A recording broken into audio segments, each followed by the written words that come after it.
and that's a skill and a profession all in of its own.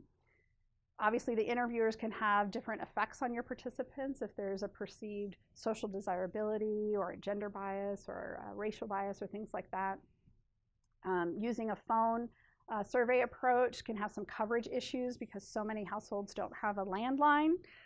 So that reliance on cell phones, and if you're going to use cell phones in your survey. And it can be costly if you're going to send somebody out going door to door in some big geographic area. That would cost a lot of money. Now on the plus side though, having somebody there who can explain something when you don't quite understand, or at least repeat the question in a very kind and caring way, sometimes can be helpful. You can do very complex question designs and lots of skip logic because it's the person asking the questions that's having to flip the pages, not the person taking the survey. You can have good quality control with those measures. And again, you can do it fairly quickly. And nowadays it's pretty cheap to make a lot of phone calls. So ups and downs for all of these measures.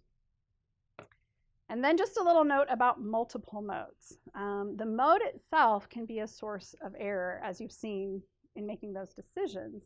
When you introduce multiple modes, now you're introducing multiple sources of error into the equation. So you have to balance that with all of the other things that go into it. And so it may be that for certain people, yes, you need to have it available online, but there may be a subgroup that's only going to do it if it's a pencil and paper version, or if there's an interviewer there to do it.